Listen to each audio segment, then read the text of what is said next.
notre parrain. Tout est ouvert, non, tout est presque ouvert. Là, là, là, c'est mieux. Ça marche.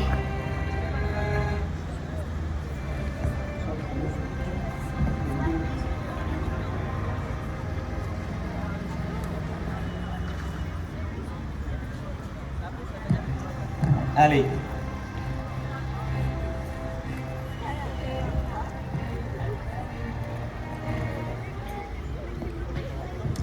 Allez, on va repartir sur le dernier slam de la journée, le slam sur le thème du power posing. Alors vous avez pu vous rendre compte aujourd'hui que c'est un slam. Les chercheurs vont essayer de parler de leurs recherches de façon divertissante.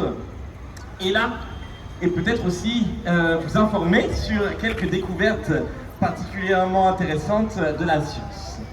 Moi, je fais de la psychologie du sport. Alors, par exemple, je vais m'occuper de la préparation mentale des sportifs. Et ce dont je vais vous parler ce soir, c'est une technique qui a été découverte, on va dire, il y a une quinzaine d'années par les chercheurs en psychologie, qui s'appelle le power posing. Alors, on va se poser la question si le power posing, pour vous le résumer comme ça va être mettre les bras en V. Voilà, on lève les bras. Et donc, on pourra le traduire en français sous le terme, voilà, je pense que le public commence à s'initier, super, c'est la posture dominante. Donc, le power posing a été popularisé par une psychologue américaine du nom de Amy Cuddy. On va l'appeler Amy pour simplifier.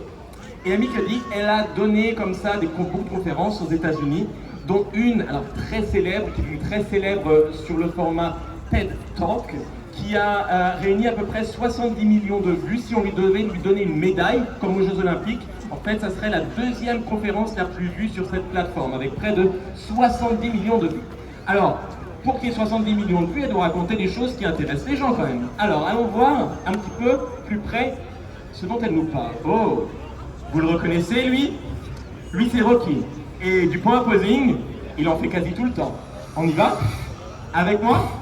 Allez, on lève les bras comme Rocky. La technique va nous monter le sang. Et on va pouvoir, sans la technique arrive, la technique en power posing. Super. Et là, je vais vous dérouler une série d'images. Vous allez voir, c'est pas que Rocky qui fait ça. Mais c'est des animaux qui en font du power posing. Allez les enfants. Wow. On essaie de faire pareil que sur les images. Allez. Le cygne, le serpent. Je vois des cygnes, des serpents, les enfants. Allez, le pan. Ah, c'est dur à faire, on fait la roue là. Le poisson. On gonfle le cou, c'est dur aussi ça. Le lion, le roi lion. L'ours. Allez.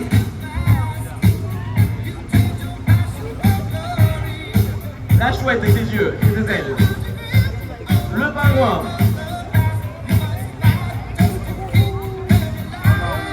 Et on finit avec un coq un peu spécial avec un couteau dans la main. C'était notre power posing des animaux. Alors, là je vais vous entraîner ce soir un petit peu dans les coulisses de la recherche. Toute la journée, vous avez pu passer dans les stands du village de la fête de la science.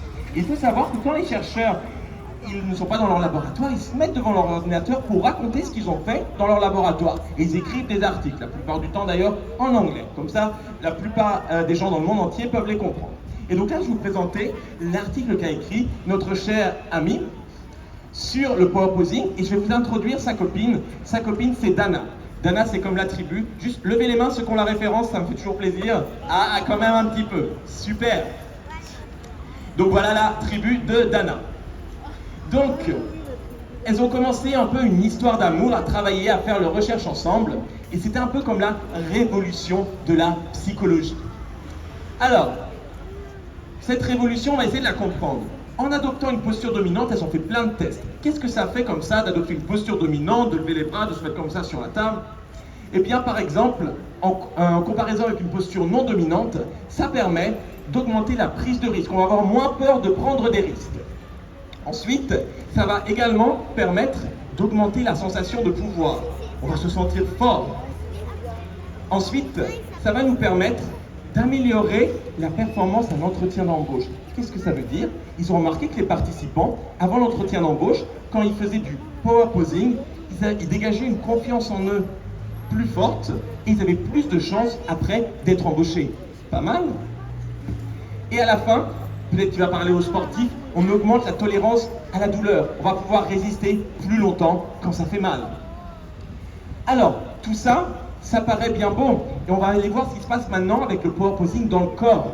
Et les chercheuses, Amy et Dana, ils ont trouvé que ça changeait même les hormones dans le corps. Par exemple, sur la testostérone, c'est l'hormone de la dominance, de la capacité à s'imposer. Et bien par rapport à ça, elles ont trouvé que ça augmentait la sécrétion de testostérone. Et on va prendre une autre hormone, qui s'appelle cette fois-ci le cortisol. C'est l'hormone quand on est stressé, ça. Et elles ont trouvé que quand on fait le power posing, eh bien tout simplement, on va avoir moins de cortisol. C'est pas mal, si juste en levant les bras comme ça, je peux changer les hormones dans mon corps. C'est génial quand même. Et c'est là où vraiment elles ont pensé, hey, on a vraiment découvert la mine d'or de la psychologie. Comme Picsou. Alors, ce power posing, une vraie potion magique, vraiment cette promesse de devenir un meilleur vous, un vous 2.0, est-ce que c'est peut-être pas trop beau pour être vrai? Est-ce qu'on n'est pas un peu dans le monde des bisounours, les enfants? J'espère que c'est toujours d'actualité. Moi, quand j'avais votre âge, c'était vraiment à la mode, les bisounours. Et c'est là où je vous emmène dans les coulisses de la recherche scientifique. Alors, on va aller voir un petit peu comment Dana, comme la tribu et Amy, elles ont conclu leur lune de miel. Eh bien, ça s'est pas bien fini. Je suis désolé de vous apporter des mauvaises nouvelles, mais en fait, ce qui s'est passé, c'est que il y a une autre équipe de chercheurs qui venaient de Suisse, de Suède et d'Angleterre, qui a essayé de refaire les recherches sur le power posing, donc de lever les bras, et à la fin, ils ont trouvé, mais non, en fait, ça fait rien du tout, mais on ne trouve pas du tout les mêmes résultats que vous. Alors, ça arrive parfois dans la science, dans ces cas-là, on essaie de refaire les expériences. C'est ce qu'ont voulu dire Dana et Amy. Et non, on est sûr de nous, ça fonctionne, c'est vous qui n'avez pas bien compris comment il fallait faire, montrons-leur qu'on a raison. Donc, il faut réécrire encore, refaire des recherches ensemble, réécrire ensemble, tout ça. Alors là, on est encore dans l'histoire d'amour entre Dana et Amy. Mais ce qui va se passer, il y a un autre événement, un an plus tard. Et ça nous vient de Dana. Et qu'est-ce qu'elle va nous dire, Dana? Elle va nous dire ça. Elle va nous dire, mais en fait, finalement, j'ai quelque chose à vous avouer. Les premières expériences qu'on avait faites avec mon ami Amy, eh bien, il y avait quelques petites choses inavouables. Alors là, c'est compliqué, c'est en anglais, c'est tout petit, on va pas le lire. Je vais vous le résumer ici. Alors, en fait, là, je vais vous résumer quelques petites, on va les appeler quand même pour ce que c'est, quelques petites fraudes que peuvent commettre parfois les chercheurs. Alors, qu'est-ce qu'on entend par là? Alors, par exemple, un chercheur, normalement, ça doit raconter tous ses résultats. Que ça nous plaise, que ça nous plaise pas, que ça corresponde à ce qu'on avait prévu ou pas, on doit tout dire. Et là, en fait, elles ont fait ce qu'on appelle le choix des plus belles cerises. Alors, quand on parle de cerises, ça va, on a le droit de choisir les plus belles et de manger que les plus belles. Par contre, quand on est chercheur, on doit vraiment tout raconter, même si, encore une fois, les résultats ne nous plaisent pas. Ensuite, alors, elles n'ont pas cherché à savoir si vraiment ça marchait pour tout le monde. Elles ont cherché à tester des gens jusqu'à temps en trouver suffisamment pour que ça fonctionne, Et à la fin, en testant suffisamment, elles ont trouvé, ah, finalement, on a touché le jackpot, ça fonctionne. Mais là encore, on n'a pas trop le droit de faire ça quand on est chercheur. Et la dernière chose, c'est qu'elles ont un petit peu aussi sélectionné les réponses qu'elles ont racontées dans leur article. Alors par exemple, si elles avaient posé pas mal de questions, c'est un peu technique, je vais vite, mais s'il n'y en avait qu'une question qui avait fonctionné, eh bien, par un coup de baguette magique, elles avaient fait disparaître toutes les questions qui n'avaient pas fonctionné, où le power posing n'avait pas d'effet, pour se concentrer, pour raconter juste la question qui avait une réponse positive pour le power posing. Ah, pas bête. Mais par contre, ce qui s'est passé, c'est que pas mal de gens commençaient à voir un petit peu qu'il y avait anguille sous roche. Et donc, l'histoire d'amour, voilà, entre Dana et Amy, on était vraiment à la fin, avec Dana qui disait non, ça n'existe pas, et Amy qui disait si, le power posing, ça fonctionne. Donc vraiment, elles étaient fâchées là. Alors comment on résout ça? Dana, elle a même écrit, alors vous avez peut-être entendu parler des 10 commandements. Eh bien, Dana, elle a écrit ces 6 commandements sur le sujet, et elle a dit, surtout, on va prendre le numéro 3, on va pas tout lire, et elle a dit, je décourage fortement, alors déjà, j'y crois pas, ça marche pas, mais en plus, je défie quiconque, et donc là, je défie, je décourage n'importe qui de continuer les recherches sur le sujet. Et moi, en fait, quand quelqu'un me dit de ne pas faire quelque chose, mais je sais pas vous les enfants, mais moi, c'est exactement ce que je vais faire. Donc, j'ai fait ma petite expérience aussi sur le thème du power posing. Et là, je l'ai testé avec mon sujet de recherche, le cœur. Pour ceux qui étaient là tout à l'heure, c'était mon doudou cœur. Et là, ce que j'ai observé, c'est que du coup, ça activait pas mal le cœur de faire le power posing. Voilà. Donc, c'était quelque chose d'assez évident. Et surtout, moi, je voulais pas trop contribuer à la bagarre entre Dana et Ami. Donc, je suis parti et j'ai dû juste regarder se chamailler un petit peu. Et donc, comment ça a continué, ça? Eh bien, en fait, Ami continuez à dire si ça marche. D'ailleurs, j'écris un livre que 35 millions de personnes avant vous ont déjà lu. Donc si ça vous intéresse, montrez-leur qui vous êtes en français.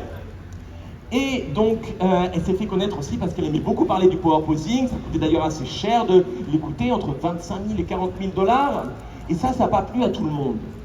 Elle a reçu des menaces de mort. Et ensuite, elle a été harcelée, comme on peut voir malheureusement dans les cours d'école. Elle a été harcelée, et là pas par n'importe qui, par ses collègues chercheurs, soit de la même université, soit d'autres universités. Alors, on commençait vraiment à rentrer dans des faits assez graves, et même sur Twitter, il y avait vraiment des tempêtes qui s'acharnaient sur elle, et on la comparait à des grands criminels aux États-Unis. Elle a dit, j'étais vraiment devenu comme un intouchable dans mon champ de recherche. Alors, là, la science a quelques outils à mettre en place pour essayer d'adresser ce thème de la fraude scientifique.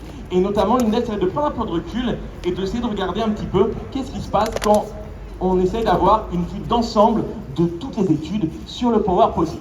Donc là, on va essayer de regarder ce que c'est une méta-analyse. Alors, en fait, au lieu de faire une seule étude, on en prend plein et on essaie de regarder, au lieu de regarder des pièces de puzzle de façon séparée, on va essayer de regarder l'image dans son ensemble. Ok ? Et alors là, c'est un peu technique, je vais passer rapidement, mais il y a eu ce qui s'appelle des méta-analyses sur le sujet. Donc il y en a eu 3, je vais directement passer à la 3e. Et ce qu'on a trouvé en fait, c'est que le power posing, ça contribue à augmenter cette sensation de pouvoir et à augmenter la performance dans certaines situations. Donc ça, c'était vrai.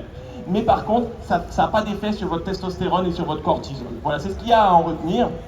Et donc, si je résume les résultats, donc Ami, elle peut quand même dire à la fin, bon, il y avait quand même un petit quelque chose à mon power posing, mais Dana, elle dit, ok, mais vraiment pas grand-chose. Donc, c'était le statut final. Et pour vous le résumer pour vous, c'est-à-dire que quand vous allez lever les bras comme ça, pour que ça marche, en fait, il va falloir vous imaginer, par exemple, gagner une compétition sportive, gagner une course, etc. Et si on ne s'imagine rien, il y a de grandes chances que ça ne fonctionne pas, tout simplement. Alors, là, on est tous dans la préparation pour les JO de Paris en 2024, on est d'accord. Et à ce sujet, je vous ai préparé pour vous, spécialement pour la fête de la science à Valence, un plan d'entraînement du power posing. J'ai préparé plein d'images et on va voir si ces images fonctionnent avec vous. Ces images, en fait, je les ai déjà testées avec mes étudiants sportifs en Allemagne où je travaille. Et donc, on va essayer de décortiquer ce plan d'entraînement ensemble. Alors, allons-y. Voyons par exemple si l'image de Napoléon s'inspire. D'ailleurs, les enfants, vous pouvez essayer de faire ce que vous voyez à l'écran et on va voir comme ça si ça fonctionne. Donc là, on a Napoléon. Ça tombe bien, on est à Valence. Est-ce que ça fonctionne? Pas vraiment. Ok, on continue avec César. Est-ce que César, ça fonctionne mieux? Non. Ok. Superman 1. Superman 2. Ok, Superman 3, non plus. On enchaîne, c'est pas grave. Donald Trump, peut-être, ah, non, le doigt vers le ciel, non. On passe à la France et la Chine, non. À la France et l'Allemagne avec Madame Merkel, non plus. Et maintenant le chancelier actuel, Monsieur Scholz, on a peut-être fait un peu plus expressif en tant que power posing, on est d'accord? Eh bien, ok, là il nous faut vraiment un nouveau plan, donc j'ai préparé d'autres images pour vous. Alors, par exemple, Usain Bolt. On y va les enfants? On fait comme Usain Bolt? Allez, allez! On fait la flèche. Ensuite, on va faire comme Serena, on fait un petit cœur comme ça, on lève le petit cœur, super. Allez, ensuite, on va faire comme Kylian. Ça, vous savez, vous connaissez, super. Là, j'en vois plein qui sont déjà bien habitués. Allez, on continue. Là, on fait le haka. Voilà, il faut se lever. Allez, ça, vous l'avez vu à la télévision il n'y a pas longtemps contre l'équipe de France. On tire la langue. Et après, on met un pouce comme ça. Voilà. Ah, voilà. Super. Et bien, ça a l'air de fonctionner mieux avec les sportifs. On finit avec Cristiano comme ça. Ça marche bien aussi, apparemment. Oups. Voilà. Alors, comme ça marchait bien avec les sportifs, on a décidé, voilà, avec mes collègues, de faire une petite surprise pour la cérémonie d'ouverture, pour la journée de la fête de la science à Valence. On simule un petit peu ce qui va se passer à Paris l'an prochain sur la scène. Et donc, le fil rouge un petit peu de la journée, pour ceux qui viennent d'arriver, c'est qu'à chacune de ces interventions slam, voilà, j'ai l'habitude de finir par une petite chanson qui illustre en fait mes recherches sur le sujet. Et donc là, la chanson qui correspond au thème du power posing, elle s'appelle tout simplement « Enlever les bras ». Alors là, on va faire un V avec les bras, les enfants. Vous montrez ce que ça fait un V avec les bras? C'est super, super. Et cette chanson, donc la musique va partir et j'ai la chance ce soir d'avoir avec moi les étudiants artistes de l'UGA qui vont venir devant vous sur scène. On peut les applaudir, ils ont été toute la journée à danser. Allez, un gros applaudissement pour les étudiants artistes de l'UGA, c'est super. C'est Kylian, Esther, Sarah et Berlin. Allez, je vous mets les paroles à l'écran et vous êtes invités aussi sur les refrains si vous le souhaitez à lever les bras avec nous. Allez, on est parti pour enlever les bras.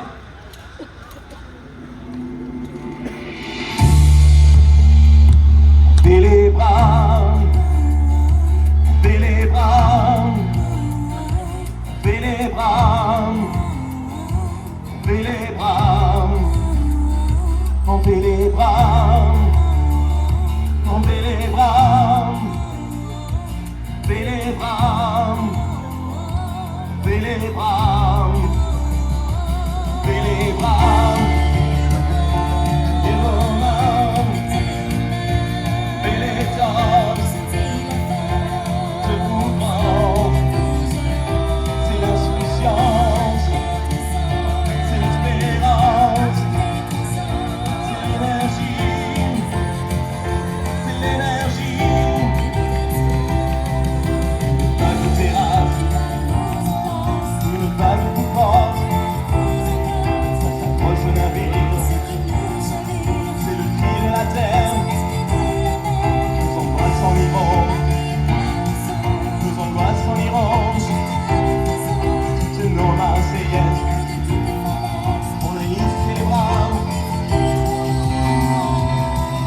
Allez avec nous! Les bras, les bras, les bras, les bras, les bras, les bras, on fait les bras, les romans, les torses, de mouvement, c'est l'insouciance, c'est l'espérance.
Merci à tous, merci Valence. Merci infiniment Sylvain Laborde et les étudiants artistes de l'UGA. On les applaudit encore bien fort. Ils nous ont magnifiquement bien terminé ce village des sciences.